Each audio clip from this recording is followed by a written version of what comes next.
Thank you so much for joining me on this fabulous, cool Saturday morning here in Central Texas. We are having some extremely good weather. But I didn't come to talk to you about the weather. We came to talk to you about a man who created something that it's second nature. And as I come over here and I make my screen a little bit bigger, you're going to see some coins. Some of them are coins, some of them are rounds. But on each one of them, there's a scale. MS65, Bugs Bunny, FS401, MS66, Proof, Dime, Silver. It's a 999 round. I like that Reagan round, by the way. If you've never seen one of those, it's an amazing story. But where did the numbers come from? What's the story behind the scale we use to learn about the grade of a coin? And most of you are like, okay, well, I don't know that that's really interesting. So guess what? Me doing what I do, I'm going to bring you a little bit different story about the man who created that scale. But we're going to get into this in just a second. What's up, Paula? What's up, Eric? Good morning. How are you two doing? Good morning. Good morning. I am well. How are you? Hope you guys are doing good. We're receiving this really nice, cool, cold front kind of thing coming through. It's been fabulous. And we're getting warm. Yeah, we're warm here. We're supposed to get that cold front, but it's only supposed to go down to like 60. I'm so happy about it. Yeah, we had like 45 last night, and just phenomenal. Leave the doors open, all the heater and the AC and stuff is off. Just let the house cool down naturally. Shut it, get the airflow through. Air smells clean and fresh. It's wonderful. It'll only be that way for a couple more weeks, right? And then we'll be back up to 90 degrees. We have our 2 days of spring coming Monday and Tuesday, and then it'll be summer till November. Yep. Everybody needs to keep their voice down. My granddaughter is sleeping. I don't want to wake her up. I'm just teasing, though. You don't have to keep your voice down. Nah, it's all good. All right. So let's dig into this, the Sheldon scale. So today I'm probably going to give you stuff about this guy that you probably never knew. And a lot of times we look to people and we see the achievements that they do. We implement achievements by people, but we don't always necessarily know who they are or what they are. And so there's two guys I'm going to show you on the screen right now. Some of you may know one of them, and I doubt you know the other. If you know both of these, you're definitely in the world of psychology or the medical field, or you do something with human rights. Okay, if you know both of these faces, you probably know a little bit about these two folks. We're going to talk about these two folks because there's a major problem with something that they used to do. So the man on the left, you probably heard of something called the Pavlovian response. This is something that when they rang a bell, ding, ding, kind of like the subscribe bell, like you should be doing right now. When you hit that thing, ding, ding, what happens? The dog would salivate, right? And it was one of those things to talk about conditioning people, talking about getting people to perform a response based off of a stimuli. What they didn't say about this guy is that he would starve the dogs. He wanted to get the authentic item, so those dogs wouldn't eat for days at a time. His questionable practices actually got some of the things that he did suspended. In fact, there's another study that was done that actually was so kind of vile, the separation of the mother baby and the monkey and all that stuff was so vile that there are laws against it now. But the man on the right is a pretty wicked dude. And the man on the right, his name is Hans Hoff.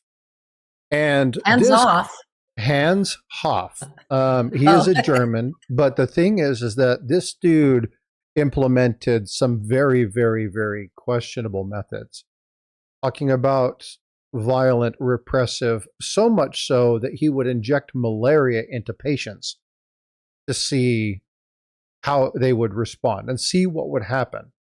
The last guy that's not on here, I didn't include his picture, but if you guys have seen the Bourne Identity, the concept behind that movie was based off of a man named Lewis West. He was a psychiatrist who studied the extreme scenario of brainwashing his victims and intense interrogation. So much so that you started to pair and analyze and see the aspect of the person who was the interrogator. Professionals train against this technique. It's something that people in the Secret Service, the FBI, NSA, the military, they go through courses to understand the methods that are used. But again, all of them questionable. Why am I saying this? Well, because this guy right here had the same general concept, the same general mindset when it came to looking at things, because he was something that they called the word I'm looking for. I just lost it. Shyster? No. Oh, for heaven's sakes, I just lost the term. It was, what's his name? A determinist. Sorry, I completely forgot his name. And deterministic thinking, if you don't know what a determinist is, and you don't think about how they do this, he believed that there was an end point to everything. Everything had a mathematical formula in life that led it to a scenario, a belief, a construct. And he utilized this understanding along with his understanding of math to build the Sheldon scale. But the Sheldon scale was just one of the many things that he did because he loved the scalability. But this guy was kind of an asshat. Yeah, Jerry, he's a scumbag. This guy, he did some pretty wicked and vile things. And I'm going to go back through. So we're going to talk a little bit about some of the things he did, and then we're going to go into why he actually created. So I'm going to leave this picture here because we're going to be going here next. But there were two situations in this guy's life where it was so bad. And we're going to talk more about the ANA and the ANF situation when we're talking about these coins right here.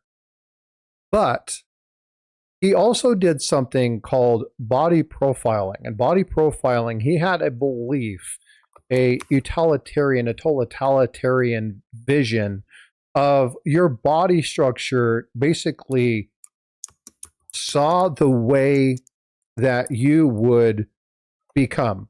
If you were a little bit pudgy in the center, he considered your body type soft. And the body type soft would then lead you to an understanding and a belief that you, or that he felt you were lazy and non-contributable to society.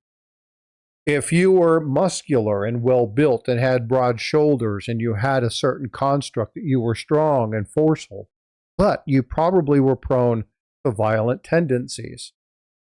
If you were skinny and thin and healthy and not really muscular, but not ultra fit thin, then you probably were smart. You were a recluse. You probably studied and therefore more likely to be somebody who would properly support and associate in society. And then, of course, if you were ultra thin and you had issues, then clearly you were medical and you were diseased, and you were probably set aside from his studies because he thought you were lesser than other people. The guy was a total asshat. Okay, he had some significant problems, and this is something that when we talk about integrity, the man lacked integrity. But so much so that his degrees, his medical degrees, the multiple degrees that he got in order to support his theories. So he actually went to school, studied, and did stuff to actually support the theories he had on the scalability of the body structure mindset. Oh, and by the way, it blended into coins later. Talking about blending into coins, this is what we're talking about. We're talking about large cents, the early coppers. Now, he had coins that went back all the way to 1700, and he studied these, not only U.S. coins. He really liked the U.S. coins, and the U.S. coins, eventually, these types of coins right here, there's a little bit more detail. We'll kind of get into some of these as we look at these beautiful pieces. But this coin, he had a number of them. And one of the issues were, again, a lot of people didn't like him because they called him conceited. They called him warped. They didn't necessarily like the 70-point structure. But when dealing with the ANA and the ANF, what happened was that he had the capability, because of his study with these coins and really knowing them, that when he would go to the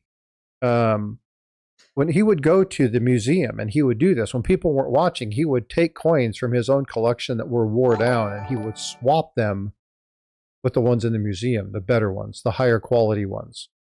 They were all authentic, but he would always take the high-end coins. Eric, 5 gifted memberships. Thanks, bud. I appreciate you. Woohoo. And so when we look at these various coins, you're going to see a lot of the detail. When he contributed these coins, when he looked at the information and started talking about the coins, he began to say, well, I don't like the fact that the scale is just good. It's really nice. It's sharp details, because that's kind of how people would trade prior to this. And he was like, well, the problem is that until I see the coin in hand, I really have no way to assess not only the quality of the coin, but its potential value. Now, why does value matter? Well, it was the mathematical construct of the 0 through 70. There was actually a structural belief. Remember, he was a determinist. And in being a determinist, what he started to look at, what he started to focus on, was the fact that there has to be a method by which he can determine not only the quality of the state of the coin, but its fundamental value. So he created a theory. The formula for his logic was the grade times the basal value equals the marketplace. So if you've never knew that the Sheldon scale was actually a mathematical formula to have a fixed scale that would naturally go from a $5 coin in P1, which is the basal value, the base value, to a $350 coin in the grade of MS70. That was his intent. The intent was to help people with an ideological construct of how much money a coin is worth based off of the grade that was given. 70, not 100, was the perfect number in this because it was mathematical. That number just happened to fit because when you had the basal number, that bottom line number, what ended up happening was he said that MS70 should be 70 times the value of the basal set. So when you plug that grade, MS66, and you plug that into that basal value, whatever the value of that proof or that poor one is, that's a $3 coin or a $2 coin, or it's a 25-cent piece that's worth 50 cents. Then you could take that, plug this in, and it would give you what could be the market price. Now, I don't think that we follow that like that. I don't know that that's necessarily how the valuation of coins is predicted now. I think it basically goes off of auction and sales records, and there's got to be a basal price somewhere. But that was the entire construct of having the grading system. But I continue to show you the large cent. Why? Well, because this is the coin in his research in which he was focused on. And one thing about this particular coin is looking at the grades, looking at the mintages, looking at the percent of them that he believed were left based off of attrition and mathematical formula. He would look at the various items, understand the differences, show and mark and counter. I mean, he cataloged this so much. He actually created a book, and we'll show you the book in a minute, called, was it Pennywise? Penny Whimsy. Penny Whimsy. Pennywise is the clown, right? Yeah. Pennywise. Yeah, that's a scary book. No, and so the entire premise, the entire purpose of this was to give people a really good understanding of how to grade this coin, this singular coin. The intent wasn't to utilize this across the board. Now, he said, now this can be applied to the rest of them, but that was not the original intent. The original intent was for him to develop a method that allowed him to say, oh, it's an MS-66. That's a $5 coin. At this cost, it's about a $250 coin or $275 coin. And it was a way to establish that, but it was in relation to this specific coin. Now, why does that matter? Well, it kind of doesn't, but it also does. And Eric and Paula, thanks for being here. I appreciate you guys. And this is where we're going to do a little bit more discussion regarding some of the issues when we talk about grading coins. Grading is altogether what? Subjective. Subjective. Right? There is no definitive to what people see as luster. Now, we can all see luster. We can all see that. We can detect and determine the quality of the coin. And I'm going to just show this for a while because I want people to be looking at this. Now, we'll go in a little bit more deep tomorrow on things like, what is BU? What is mint state? We'll talk about those a little bit more. We can do that again today. But tomorrow we're going to get into some of those terms because they get confusing. We'll talk about what is choice BU. Really, what is that? Kind of break that down for you. So we'll talk a little bit more about this tomorrow. But I want you to pay attention to the scale, because remember, when we're talking about the basal state, it's the base. It's number one. That is the coin that is so worn down you can barely see what's on it. It is identifiable and, ironically, highly collectible. Right? Eric, you and I have talked about this. I think all three of us have talked about this quite a bit. People collect Poor One. They do. Yep. It's actually quite a following. Low ball. And there are low ball. Okay, so let's go through this real quick. There are low ball registry sets, folks. There are. People, it's a competition. And there is as brutal as the people trying to get the highest grade coin. Yeah, it is wicked. Right? Because it's very hard to get a 4-1 straight grade. That's exactly correct. Yeah, it has to have you have to be able to identify the type, the date, and I think mint mark or something, but definitely the type and the date. So let's talk about the potential issues of that in relation to Sheldon's scale. This is where a lot of people in the hobby, while he was coming up with this, was like, oh my God, your system's so flawed. How do you not notice that? The Sheldon scale was not readily adopted when it first came out. A lot of people didn't like it. But just like many other things in history, the best thing didn't always win. It was the thing that was implemented first, right? Paula, we talk about this, right? A lot of people want to have the information out there first and not necessarily out there correct. Yes. Okay, it's a massive problem, right? And this is why we see a lot of the videos that we see. But when we're talking about Poor One, okay, and the frenzy of people trying to collect this, how does that screw up his formula? Remember, it's the grade times the basal value equals the market price. So if the basal value has now become one of the more collectible ones and it becomes a higher grade, does that mean that every subsequent coin underneath it's worth more than that? Well, we know the answer is no. So in one case, in collecting the basal coin, the entire Sheldon structure is dismantled. It doesn't work. Not for value. And we know that it's separated for value. But remember, a lot of people don't think about the fact that his grading scenario was only about this coin. That's it. The large cent. That's it. That's what that grading scale was meant to discuss. Why is that important? Well, we talked about luster. We talked about the fact that it's subjective. But there's also something that you guys need to know when you're looking at or even considering getting into grading. Dates, mint marks, die pairings, all of that matters. We talk about conditional rarity. You have to know the conditional rarity. You also need to know what the condition of the coins that were struck. Eric, you and I talk about a penny all the time, the 26S. Right? It's my favorite example of this. Why? You asking me why? Yeah, I'm asking you why. The reverse dies they were used until they shattered.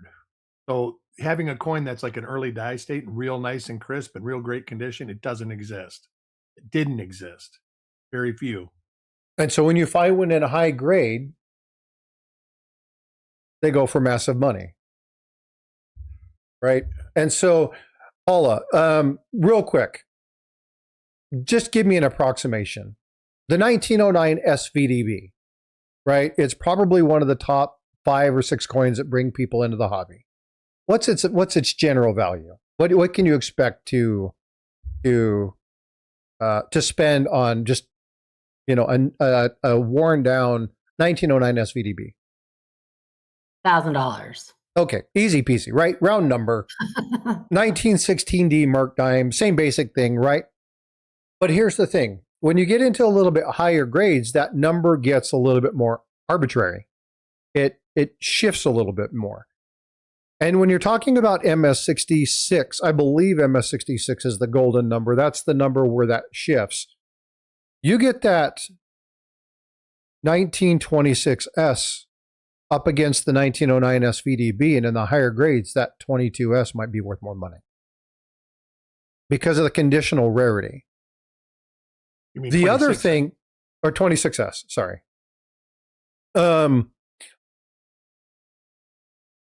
The other thing to this is Morgans, right? A lot of people like mortgage. You can look at the cheek, you can look at the fields, but strike in those matters as well. So you have to take into consideration the year of the coin. You have to take into consideration what the die states were, how they utilized, how often they utilized them. What were the first strikes like? Were the first strikes weak because they redated the die, or they used the master die or the master hub to make the following year's coins? They just put the new date on it. What is it that, right? So you have to understand the concept of that, because if you don't, every single coin that looks the same would get the same grade, and that's not how it is. There are certain years that coins that look worse than the other ones actually grade higher. Paula, help me remember, and I don't remember if it was the Coin Show podcast, if they were at a coin show, if they were doing trivia. It's the one, I think it was when Mike and Matt were doing with Jack and them at the coin show, and the person who did the show got one wrong. Remember, it was the P mint mark. Remember, they got the trivia wrong. We had to tell them you couldn't use AI for that. We joked with them and had a lot of fun, and they went back and corrected it. Do you remember that? I don't remember.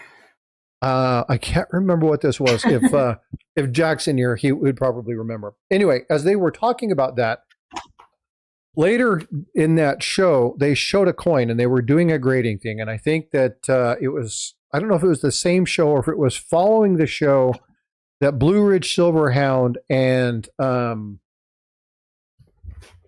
what was the other guy's name? Oh, that was when they did the grading competition. When they were up against Couch. When they did the bargain hunters or whatever. Yeah, and they were grading coins and seeing where they were at. Yeah. They got graded on a scale. Blue Ridge blew it out of the park. Just walked all over the competition. But what was going on during that time frame is they were showing a coin and they were asking what's the grade on this particular coin. I actually did a short on it. And when you looked at this coin, it looked kind of beat up. It was that was the proof. That was the foreign proof coin. Yeah. And yes, the grade was MS62. It was an MS62, but it looked like an AU, maybe a VF. But because of the terrible condition of the coins when they started striking those, the condition of the dies, because they just changed the date, but they used the same dice. Oh, I don't remember. The really, really good strikes weren't very good. And so the MS62, it did not look right. It's just like, there's no way. And the whole concept behind, I want to say it was the ANA that did that. I can't recall. But the whole concept behind this is that grading is an art form. You really need to understand the coins, because you can't just look at a coin and think everything's the same. Every high point is different. Know the high points, the low points of the coins. Know what wears off. There's a difference. We talk about standing Liberty quarters in the design elements of the dates. Buffalo nickels, exact same things. Why did they recess them? They were wearing off too fast. Same thing with the standing Liberty quarters, right? There's a lot of information that you kind of have to have in order to grade some of these things. So grading is very, very subjective. But remember, it was only tied, the original scale was only supposed to be tied to this particular type of coins, the large cent. And so, yes, we have adapted it. We have moved on and we have been able to find things and it works. But again, it's not necessarily the best scale. And it definitely no longer works with value. You might be able to use it to some degree to kind of get an idea and then go back and look at auction records and see if it holds true. I haven't done that math yet. I thought about that this morning. I was like, it would have been really cool to do the math, but I'm probably going to need to get somebody like Tiger who really understands that math really well. And then we'll build like a chart or something, and I'll put it out to everybody where you can type it in and say, what is the grade? And then you go look it up and see if the grade and the value that this thing projects is even close to the coin. I think it would be something fun to do. It works-ish. Yeah. Well, but again, it gives you an idea, but we've kind of fallen away from it. But the problem is, and again, when we talk about these grades, there are events that happen within numismatics. The discovery of a hoard. Okay, the coin I can never remember, the 19 blah blah blah S. I think it's the 1903S. 19030. Or 19030. There you go. I told you I can never remember that damn coin. OEO. You know what? I might remember it now. I kid you not. That's probably how I'll tie that together moving forward. That's actually kind of funny. But the discovery of a hoard totally decimated that value. On Monday, Tiger and I are going to be talking about coins or coin collecting mistakes. We're going to talk about a couple different ones, some from a stacker's perspective, but primarily from a numismatic standpoint. And the number one mistake that people make, and it's entrusting the value of numismatics to continuously raise year after year. We'll talk about when you can use that and when you can't. So if you're interested in that topic, make sure you're joining us on my channel Monday for Stack Collector, and we'll discuss that. But it all gets tied back into here. Again, the poor one, that basal state, when people collect that, it throws that off. So again, it doesn't work in many, many situations. But what I wanted to do is take the first half hour and tell you a little bit about its history. Tell you a little bit about the dark side. Oh, Frank, I like the Oreo analogy. That's exactly perfect for what I'm doing right now. Looking at we see that white creamy center. This is the scale that we use, but it's mired in a man who was dark, right? So we'll talk more about this later. I'm going to do more research about this guy. I'm going to research into some of the legal history of the ANA ANF scandal, what happened, try to find some information because they sued him. for theft years later, after he had They sued passed. him after he died, even. Yeah, and they went back and took a lot of his stuff. It is a remarkable story. I'm going to do more on this. If you want to know more about this, then do me a favor, put a 1 in chat, let me know, and we will go through this, because again, you know me and my stories. I love my stories. All right, and then this is the book that we were talking about, Penny Whimsy. There's multiple covers, multiple iterations. He did this in coordination with Dorothy Paschal and Walter Breen. You'll see that they're, again, icons in the numismatic realm. So he had a lot of input from this, but there are, I think it's a decade, a complete revision, 10 years of American cents. Yeah, here's the informative handbook on America's most cherished old coins, the penny or large coppers. And again, remember, when we're talking about the scalability, it really works with those coins because that was what it designed. That was what it was designed for. Jack Riley says it's a great book. By the way, if you're interested in doing this, go check that out. It's definitely something that do that. I just noticed Mike's comment about Jungle Love. That's funny. Some of the most brilliant minds in numismatics were off their rockers. Oh, fact. Yeah. Well, so here's the thing. Ladies and gentlemen, shady characters. There's a lot of people who are stackers and not collectors, non-collector types. And it doesn't matter. Actually, this leads me into another question that I want to ask. Real quick, before we do anything else, if you guys are enjoying this, you guys like this format, you like what I do on the weekends, share it out. I'm going to ask you this every week. Share it out. If you have information that you want to know about, this particular discussion was courtesies of Azure. He said, do you know about Sheldon? It'd be interesting to hear more about this guy. What I've seen, what I've read, some of the articles that I've looked at, this guy was kind of a putz. And so it got me down a rabbit hole, right? And so, wild. well, but it is. I mean, it goes really dark. Again, you want to know how creepy this guy was? Okay, we're going to do a little deviation. Here's a little bit of the darkness of William Sheldon. In the 40s, he was conducting, through his utilization and his tenure as a tenured professor of psychology, he got his medical degree to help support his ideals in research. It gave him credit, a style of, or a blending of this, what's the word I'm looking for? Educationally based sense of, I'm missing the word. I hate it when that happens. Authority, I guess. He became an authority on this. It's not the word I'm looking for, but that word will work. So he wanted to become that educational authority, that educational expert. And so he went and got his medical degree.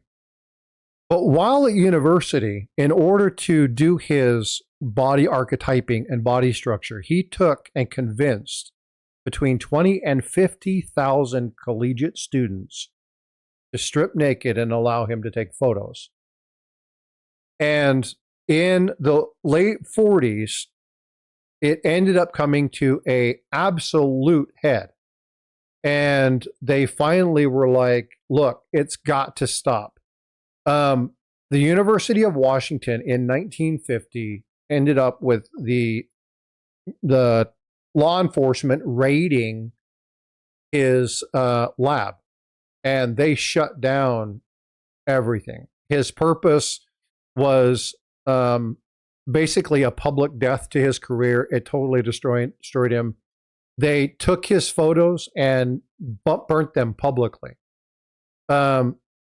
Because not only was his body shape theory, and again, this guy was about scale in everything, folks, every facet, every aspect of his life was about scale.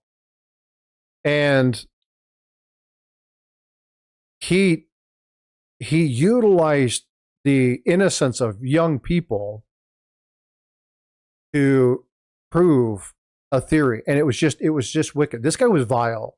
He was dark, and but I want to bring you guys this kind of information because, like Paula said, there's a lot of amazing people that do some great things. But just because they do some amazing, great things doesn't necessarily mean they're good people. And understand that. Be careful when you quote certain people who have done great things, what you're actually supporting. I did a story, and you guys probably know this, The Spirit of St. Louis. Who is that? Lindbergh. Isn't that a plane?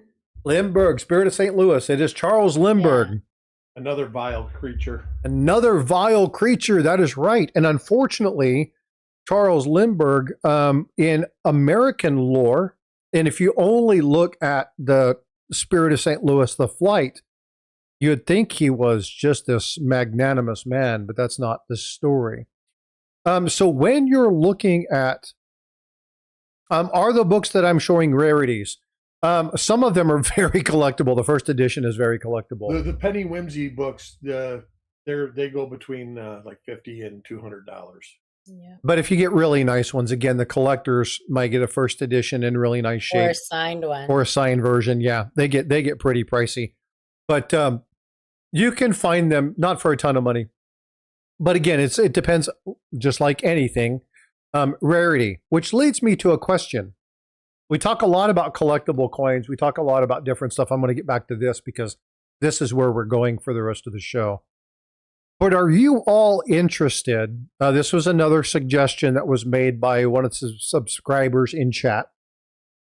Are you guys at all interested doing something on other types of collectibles? Do you want me to get into cars and watches and gemstones and stuff like that? Are you guys just not into? I'm not into that. But it's not my show. You know me, Frosty.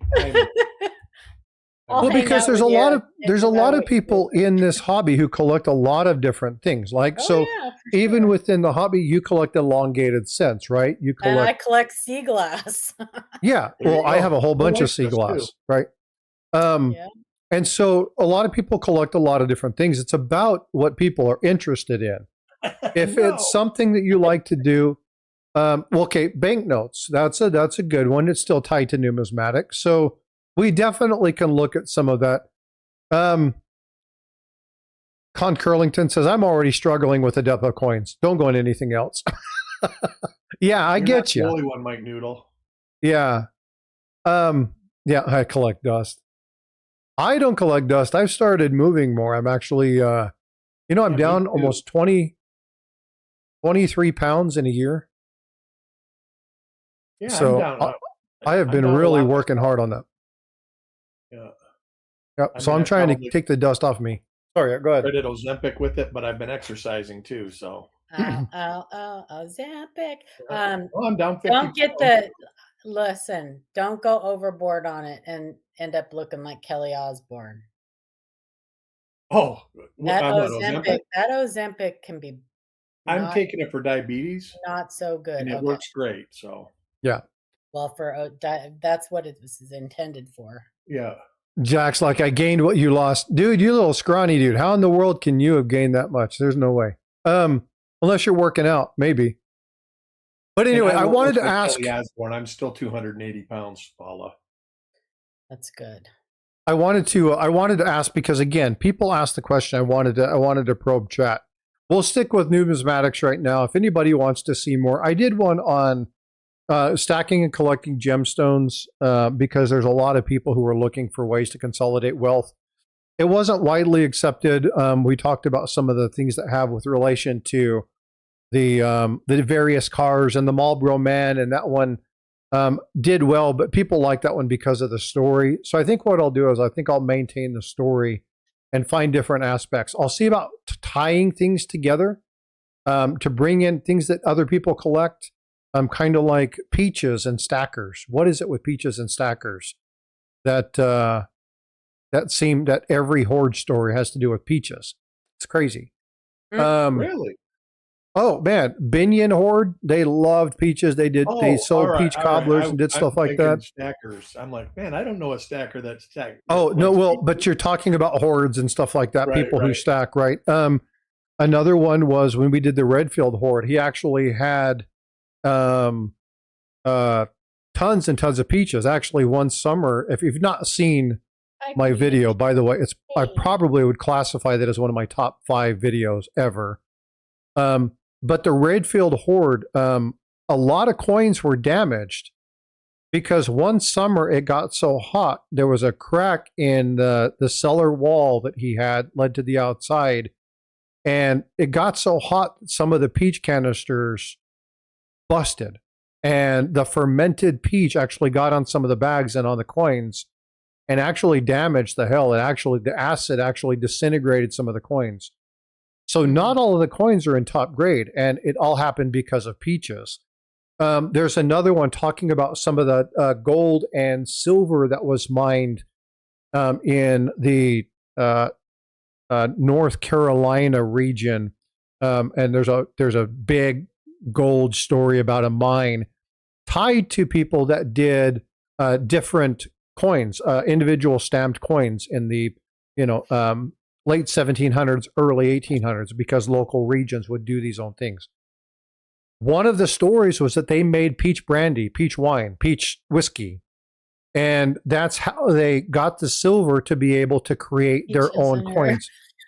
And you probably have actually heard of this story if you've heard of the tokens. And the guy created these own tokens, and we'll talk a little bit about that. It's escaping my name right now. But anyway, he made peach. So there's all these stories that are tied to people who stack and collect and hoard stories and stuff like that that are tied to peaches. It's a really weird connection. I'll find things like that, and I'll bring those to you as well to kind of keep the comments interesting and the content fun. But based off of what I'm seeing in chat, the answer is a no with collectibilities. So I appreciate you guys providing feedback. Again, without you, the show is worthless, right? And that's what Mike Nodelman says all the time with Coin Show Podcast. You guys are what make this fun.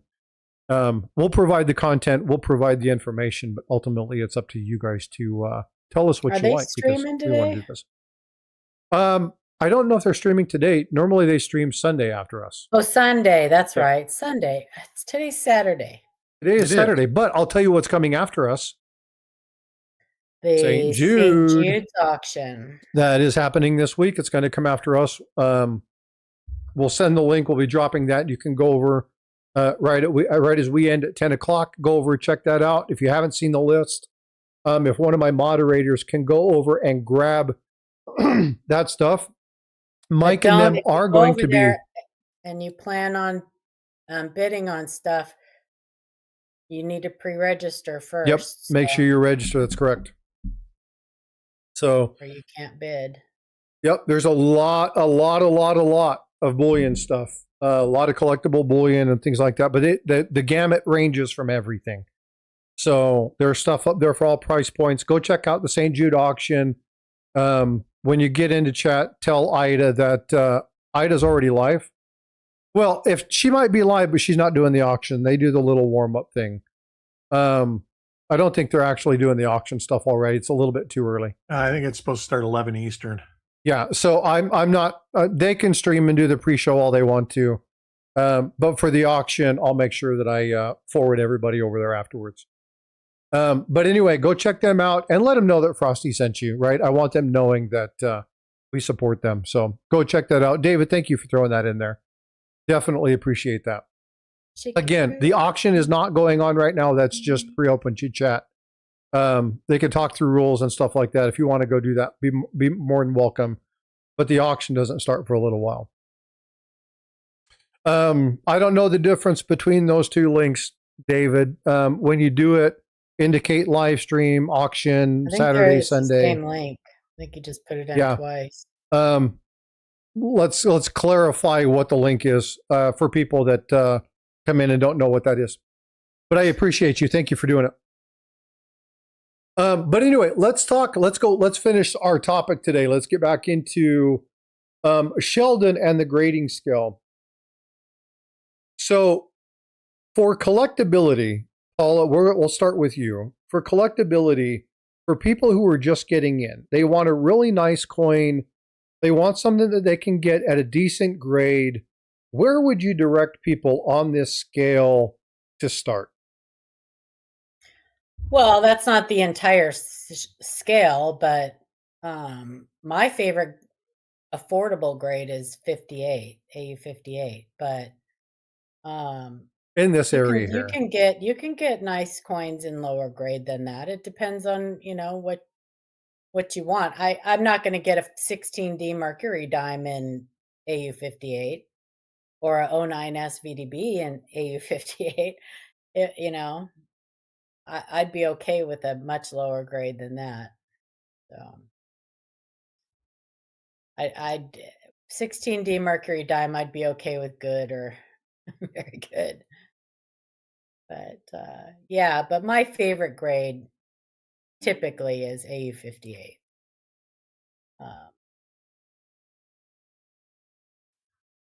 They are generally problem-free coins with just the slightest bit of wear. That's exactly what I wanted you to do right now, is kind of talk about state.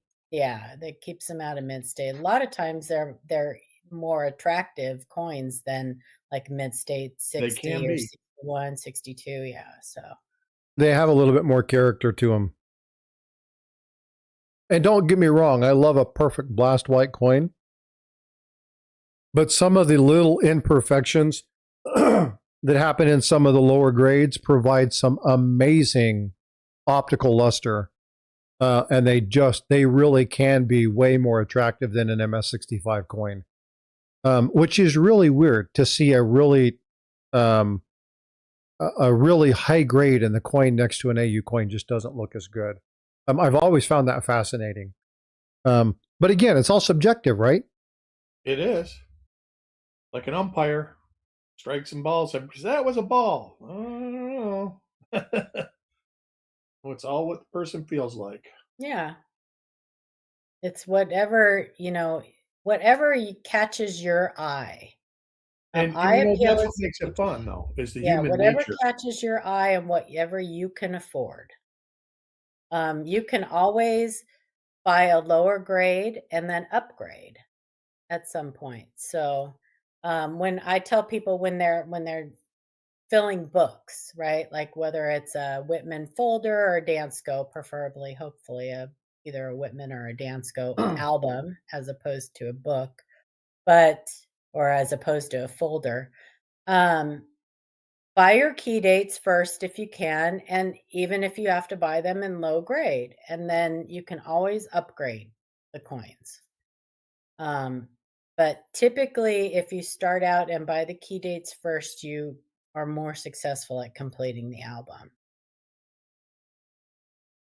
But if you can't, some coins, even in like the 09S VDB and the 16D Mercury, even in super low grades, a lot of times they're out of people's budgets. So yeah. Oh, I think a low grade 1909 SVDP is near $1,000, isn't it? Yeah.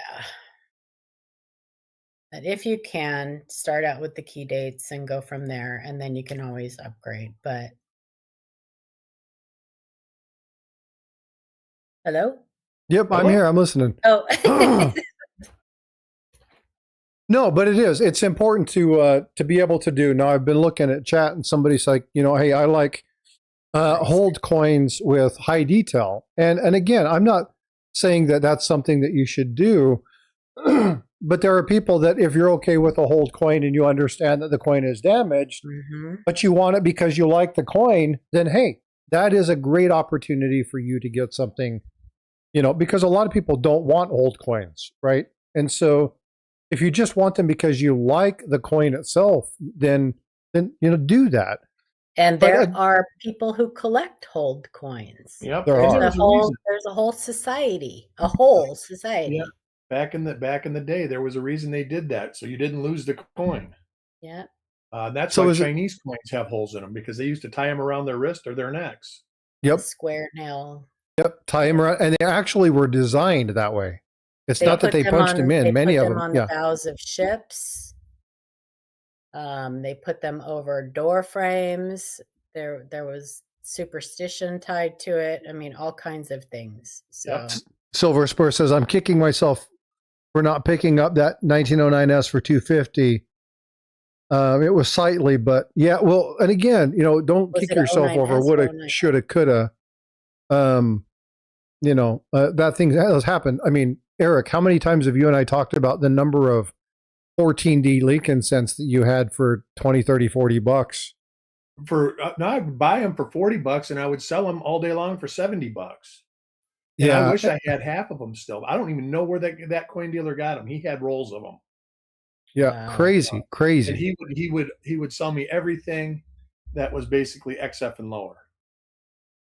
And he would keep it. He would have them graded, and he would keep everything higher than that. Yeah, so when you guys talk about, you know, guilt or, oh my gosh, I felt bad for doing this, don't do that to yourself. No, I don't. I make money off. Well, no, of I'm talking to other people because again, yeah. a lot of people get into this mindset of, you know, oh, I'm so sad. It's like, don't do that to yourself. Okay. Woulda, coulda, shoulda will eat you alive. And that goes with anything in life. Yeah. Don't do that to yourself. So do, dog tag tokens. You know, back in the Civil War, a lot of people would put their son's name and stuff like that on the back of a coin and tap because they didn't have dog tags. God put our eyes in the front of our faces and not in the back of our heads for a reason. Yeah. He also I gotta get going, yep. you guys. I got pancakes I gotta make. So okay, enjoy your granddaughter. Waiting. Okay, bye, you guys. Have a great day. See you later. Yep. She said, eyes have a spot and they're in the back of your head, but there's also holes in the ice. So be careful not to deal with an ice hole. Sorry. Love tokens are cool. That's an old joke. Yeah, so there's a lot of really cool things to collect within numismatics. If you guys have something that you want to talk about, let me know. Because again, these are definite things that I want to bring to the forefront. I want to do another one on, remember the Folkwanger scent? The what? The Folkwanger? Oh, I have a Folkwanger scent, and it is, it's a token. It's something that they used, locally minted, and they're really, really neat pieces. They got a great story behind them. Is it like a coal mine coin or something like that? No, it's a guy who owned a convenience store. If I'm not mistaken, Mike, feel free to chime in. Goodness gracious, got a frog in my throat. He created these as a way to do commerce locally, right? And there's 3 or 4 different styles of these. Some of them are pretty normal, but some of them are really kind of rare and valuable. There are a whole little eclectic small piece, the Folkwanger's composition. Yeah, it's there's a really cool story behind it. Maybe I can schedule that. Maybe I'll do that next Saturday. I'm interested for sure. Yeah, that's a great topic. Maybe I'll do that. The Folkwanger scent. Mike, if you're available Saturday, I don't know what your schedule is like. Let's chat. I'll talk with you. I think that would be a lot of fun because it is a really neat piece. But again, I did my interview with Greg Bennick, right? And he talked about counterstep coins and being able to identify the whole process, the whole purpose of talking about this when we're talking about the Sheldon scale and grades. Collect what you want, folks. It doesn't matter what it is. It doesn't have to be coins. It doesn't have to be collectible silver. It doesn't have to be gold. It can be artwork, gemstones, whatever. Do so within your budget. Don't go into debt to collect whatever it is that you're collecting. That's going to be the number one thing. The other one is it's okay to understand that somebody has expertise. But remember, when you go on touting about how wonderful and how great they are, know a little bit about the person before you start claiming that this person was really brilliant. We learn about this with other people. Just because they were knowledgeable doesn't necessarily make them good people. So reference people in the context of what it is that you're referencing, what it is that you're speaking about. I just kind of talked in a circle there. But know about it. Do the research. Same thing with the coin. If you're going to collect Folkwanger tokens, look at them. Know them. If you're going to look at hold cents, understand where they came from. Understand if it's, if they're Carolina tokens or if they're whatever. Understand why they did that. Why did certain cultures, civilizations, why did they put holes in coins? What was that premise? What was happening during that time frame? Were they nomadic? Were they a warrior tribe? Were they used, as Mike has said, when they talk about ancient coins, what was the purpose behind an ancient coin? A lot of people are like, well, it was to honor the family, the ruler, whatever that was, or the wealthy family or the oligarchy of the area. Maybe, but it was ultimately utilized to pay for war. That was how they financed, and that's how they paid their troops. What are the premise? What's the purpose behind it? And you'll get into a whole nother level of numismatics. So why did we talk about Sheldon? What was it about Sheldon that we wanted to talk about today? Well, the fact that it's an interesting scale, but people want to know why it didn't happen on the scale of 100. Now you know. It was mathematical. It was a formula designed to talk about the potential value, because his belief was that the basal state was 70 times less value than a mid-state 70 coin. That's it. That's the reason. That's the bottom line. So, Eric, grading. How are you at grading? I would say I am average to better than average. So it depends. I'm good on Lincoln cents. I'm good on nickels. I have rules that I set myself on larger denomination coins because I tend to overgrade larger denomination coins. I'm going to send you guys over to copper coins. I want one of my people in chat. And you guys, if you're in chat, please do me a favor and sound off. Let us know that you're here. Talk about this. You're right. I've seen a lot of things regarding different items, different coins. I'm gonna show something a little bit nicer here. We'll show something that like grading coins. My number one thing is know the anatomy of the coin. Facts. Know where the high spots are. Know where the low spots are. Know, that's where you have to really know, and that separates higher, the higher grades from the lower grades, more so than luster.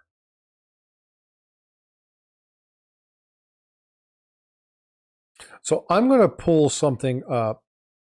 Let me see if I can find it.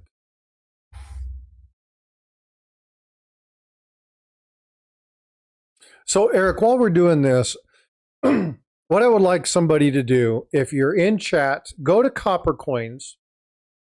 And when you're on the Copper Coins, go to live streams. And then in the live streams, I want you to do submission.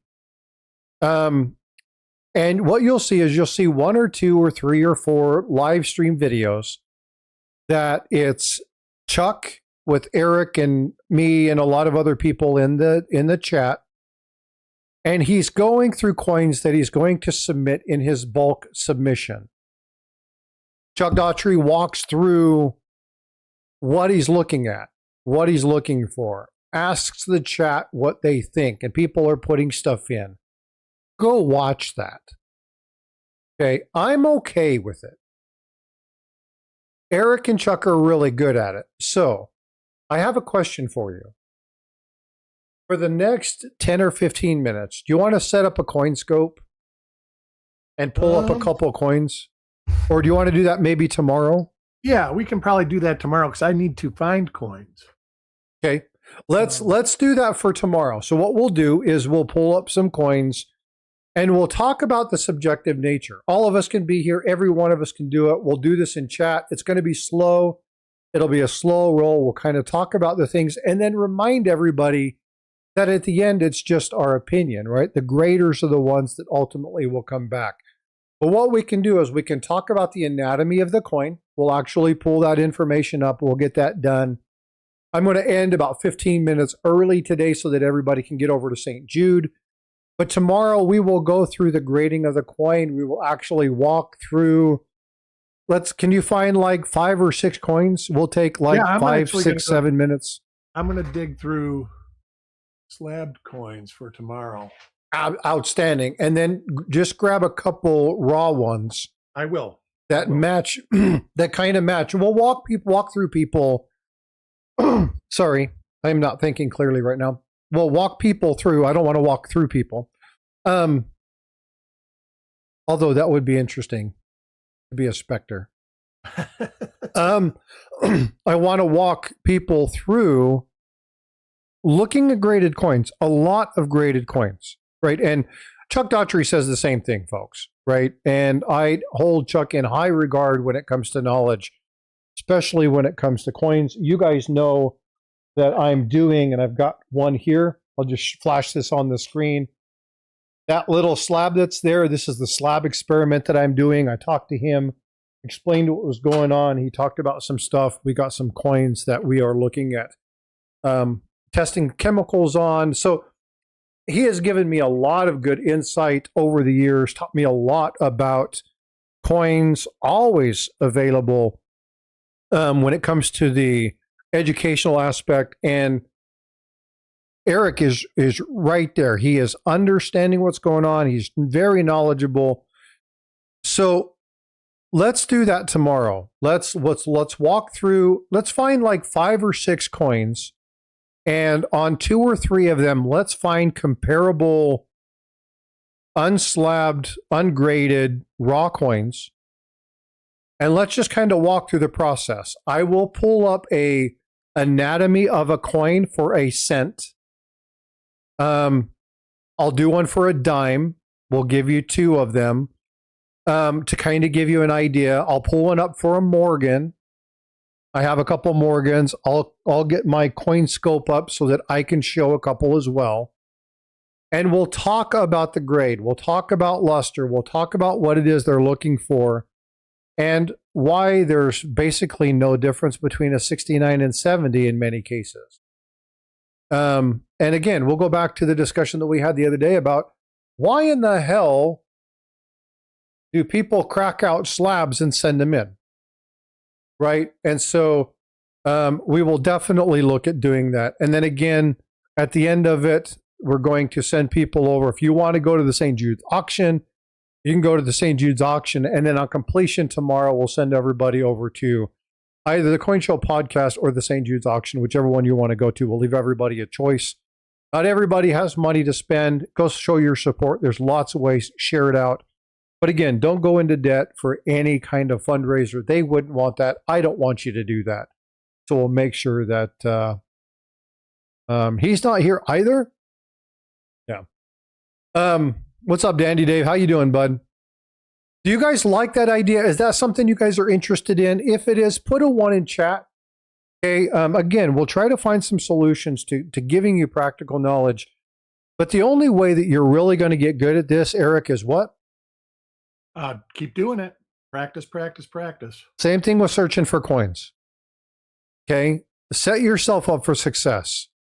Get a bunch of different coins in the same general grade and go to a coin shop and just tell them, I just want to look at 64, 65, 66 graded coins. And I just want to understand a little bit about grading. I want to look at this. Modern coins. When you're doing modern coins, there's nothing. I mean, if you get 64 coins, they're beautiful coins, and they're going to be very affordable. They're actually usually worth less than what it costs to get them graded. Yep. Yep. So you can look at those. And again, I wouldn't recommend it. We'll talk about this Monday. Okay. Monday, we'll talk about this. Matter of fact, I'm going to be sending a text message right now because I want to do something.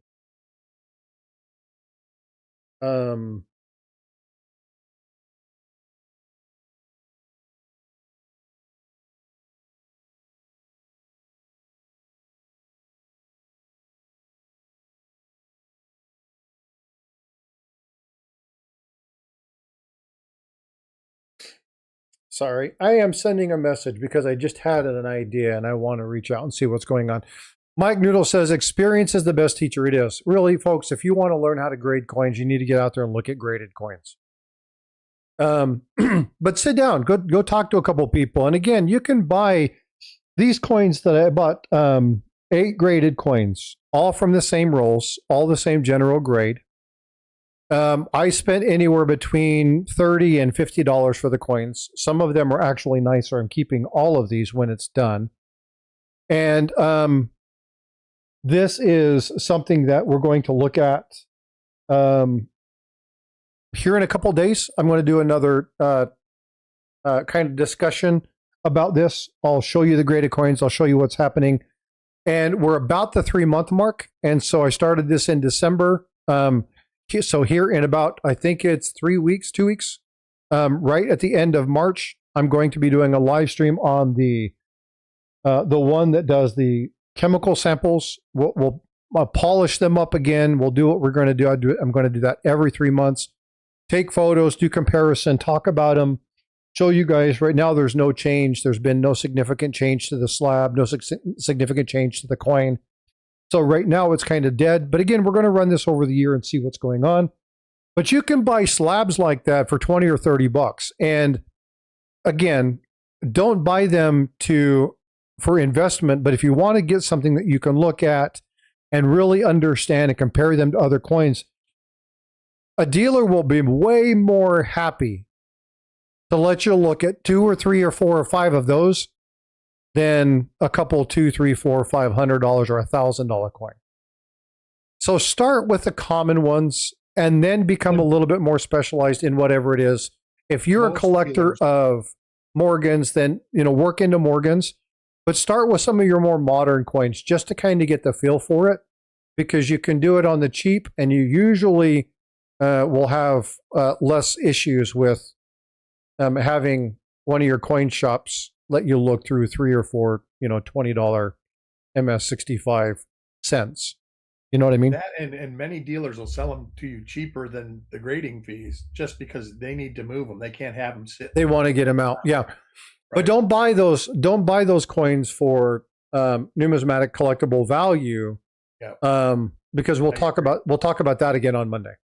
Okay. Most of the slabs I have, I bought them like that. And well, I've got some that I've graded, but a lot of them, like this one that's sitting on my desk right now, I bought that. It was like $5 because it's got an RPM on it. And it's probably worth $5 without the holder. Maybe a little more. But yeah. It's out there. When they submit that, they're hoping to get 66 red or something like that. And then it comes back 64 red brown. The coin's worth, not worth much. So it's kind of what dealers do. They want that high grade coin because the higher the grade, the more money it's worth. Agree. Especially when you're at the top 1%. What's going on, Invisible? How you doing? Good to see you. But like yeah, go ahead. I've got things I do, like when I get into quarters, and $half, I automatically think this grade is this, and I automatically take 1 or 2 grades away. And that seems to be pretty accurate because I am obviously not real good at quarters and $half and stuff like that. So, well, and again, to be honest, stick with what you like to collect. Okay. And if that is Morgans and peace dollars, then look at a crap ton of Morgans and peace dollars. Well, you hear people, I got a 67 and it's ungraded Morgan. Those are hard to get grades. That coin has to be really special to get up there. A lot of Morgans are 63s and 64s because they get bag marks all over them. When you're getting the super high Morgans, I don't even dabble with that. I've never graded a Morgan. But I can tell you, I wouldn't, because getting where you have to be, you really have to be good. You have to know that coin. And that's what I say with $half. I've graded some, and I don't do it enough. So I automatically go, wow, if this was a cent, this would probably be a 66. And a 66 is a gradable coin and $half. And then I automatically say, well, it's probably going to come back a 64. Yeah, I want to address something Coach just put in chat, because dude, that is absolutely something that That's my point exactly. Yeah, so by someone else's grading mistakes. And mistake is the wrong word. Well, yeah, because but it's subjective. And that a gets lot of back people grade for into- the wrong reason. Yeah, that gets back into these people with registry sets resubmitting their coins to get higher grades because it's subjective. The grader can look at it and go, yeah, I don't know why this is graded like that. I'm going to pop it up a half a grade. And that half a grade means everything as far as value goes when you're in these registry sets. Or they don't tell them that they've already had it graded. They just send it back quietly and they think it's a new coin. Most of the real high dollar registry sets, they give it to them in the holder because they don't want it to come back cleaned or questionable or anything like that. Yep. No, when you're dealing with an $80,000 to $100,000 coin and you're trying to make it a $140,000 coin, you don't want the chance of it coming back cleaned or something like that because you cracked it out.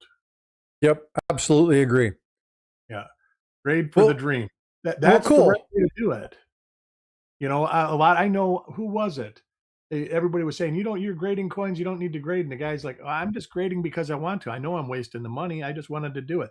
To me, that's one of the better reasons. He was educating himself by doing it, and it cost a lot of money to do it like that. One of our good friends, Chief Stacker, an amazing guy. They do not, Mike. I know exactly how they grade coins. I know a few of them, and they do not grade how you think they grade. I assure you that is true. Yeah, most people spend an hour looking at a coin, and I'll bet you the third-party graders spend about 15 seconds, maybe a little more. Talk about the monster box and how much time they had to get the monster box through. Who was a grader doing monster boxes? That's all they did, and they expected him to do a monster box before noon every day. Yep. So that literally gave him about 30 seconds a coin max. And you know, they always say your first impression is usually right. I agree with that, especially with coins. Usually, you do pretty good on a quick look as you do on a long look. Long looks actually put doubt in. So, but yeah, Mike's absolutely correct. A lot of people have this vision that they're under magnification, all this stuff, all this equipment, and they're just plopping coins under, whipping them right through, taking a quick look. Yeah, and then there's more than one person doing it. They're supposed to have three people do it. Yep. So a lot of people don't really understand the full process of this. And again, it goes to this is a business, folks. And yes, people make mistakes, but think about the hundreds and thousands of coins that they have going through each year. And they do make mistakes. And we have people that are out there that monitor those things and watch for that. We actually talked about that just before. Some of the mistakes can be huge. And matter of fact, that would have been catastrophic if it went through. So let's start tomorrow off with that topic, and then we'll get into the showing of coins. All right. Because that conversation, that's a big issue. That needs to be discussed. You know what I mean? We won't talk about the players, but we definitely can talk about the coin and the situation. You guys definitely are going to want to be here. 0 to 3 for magnification do they use? I'm not actually sure. I never asked that question before. I don't think they even go to 5x, Mike. I think that they're under that. But I don't. And I don't know. I don't know the answer to that. I won't even hypothesize. I truthfully don't. I know a couple people that were graders, and the one guy just did monster boxes basically. In bulk grading. He says you don't spend a lot of time on the coins. Nope. But they do have trained eyes, folks. They look at a lot of coins. They do. So they get most of them right. A majority of them right. Most of the people who complain because they don't have a good concept of the elements, and people like to overgrade their own stuff. That's a fact. Right? And I can And that's usually say exactly that what if I I, was saying about the $half, I know I grade them high, so I always take the grade I come up with thinking about it, and I always say, well, I'm going to take 2 grades off. I take one off for mine, and I'm usually either happy or just a little off. But But I know we've been successful grading, like bulk grading Lincoln Cents, where a we ton, get yeah. over That's why I said 90% people coming over there. back. And 90% come back what we think they are. Yep. I'm going to go pull that up real quick. And I'm going to share everybody. And again, that And there's lots of little personal caveats that everybody grades differently. And I'll give you a couple of the things that I always look for. And it might just be me. But there's one thing in common on the obverse that maybe it's just something I noticed. But they seem to concentrate on the field in front of the face. So the Whatever one that I'm the going bust to is looking at, they look at. So the one that I'm going to share with you, this is a couple years old. And this is, I think the last one was over a year ago that we did with me, Adam, and Chuck. well, he did one just a few months ago where he was doing it by himself. But this is one where when he got back his graded coins, you get body bags. Yeah. And he actually walks through, and what you're seeing in this particular one, I really recommend you go watch it. What you're seeing in this particular one is, well, hold on, let me figure out what's going on. And then he goes through the coin and he's like, oh, I didn't see that spot. Oop, I missed that. Well, and then again, there's another thing when you're bulk grading. You throw, feeder fish in there too. Well, we won't get into that yet. Yeah. That's a complicated discussion, but yeah. So there's definitely tips and tricks to doing that. But go check that out. That's definitely one that you're going to want to see. And again, watch that prior to tomorrow, because it's going to be that same general construct. I know that Chuck's not doing live streams and stuff very much these days, but matter of fact, he's out of town for, I think, 10 days or so. Yep. So, but go check that out. That'll give you a good basis for that and give you some insight to kind of some of the barriers. Even people who are really knowledgeable miss stuff. Chuck is very good at grading coins because he's graded all sorts of coins. He used to work for a very large coin dealer. Indeed. And so, yeah. He was in charge of doing that kind of stuff. Yeah, so it does matter. And again, it's just, I think it's something fun to do, but it really, go watch that. You'll learn a lot. Well, hey, we're going to wrap up, but I want to do this. Today we talked about William Sheldon, a man who tried to put the world in nice little neat boxes. Whether it was the shape of the human body, which was an atrocity, or scratches on an old copper, he wanted a number for everything. That number tied heavily to math. But even in the brilliance of it, it was flawed. Is it fair to judge a coin solely through a number? Is it fair to have somebody else look at the coin and subjectively give you what they think the grade is? A lot of people don't necessarily like that. There are some people who are absolutely staunch against grading. This live stream today wasn't to talk to you about the merits of grading. There are some, especially if you're talking about those registry sets. The intent to know exactly what you're looking at without even seeing the coin. You can make decisions on a coin that way if you're trying to collect. So there are some good things to it. Ultimately, grade if you want to. Most of the time, if you have to ask the answers, no. And Paula and I like AU58. If you're a new collector and you have a very limited budget, go look at AU coins. They're really good. In general, I actually would lean not to grade. There's a reason to grade things, but just to grade everything, I don't grade very much. I collect raw specimens. It has to be a valuable coin or something that, preservation might matter. I live in Florida. You never know what's going to happen down here. So even that being said, I think now the guarantees on Lincoln cents are only like 5 years. You've got to get them reholdered like every 5 years or something like that. Yeah, but the whole premise, the whole reason for today wasn't to tell you to grade or not to grade. Right, That's right. not it. Yeah. It was to give you information about the man who created the scale, talk to you a little bit about the scale, talk to you about a range that's pretty decent for you to be able to get into. I know I've had this on the screen for some time, but this scale right here, again, it's just a guide. Ultimately, it comes down to what it is that you want. And remember, the mistakes that they make, they're far and few between, but they get a lot of press when the mistakes are made.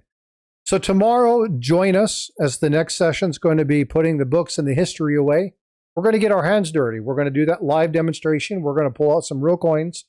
We're going to look at the differences between the grades, talk about what they are, talk about the anatomy of a coin, and then we'll lead back into St. Jude. So again, the St. Jude leak is dropped in there. Go check that out. Please drop the fact that Frosty sent them over. I would appreciate it. You guys be well, be blessed. I appreciate you guys. Have a wonderful day. And we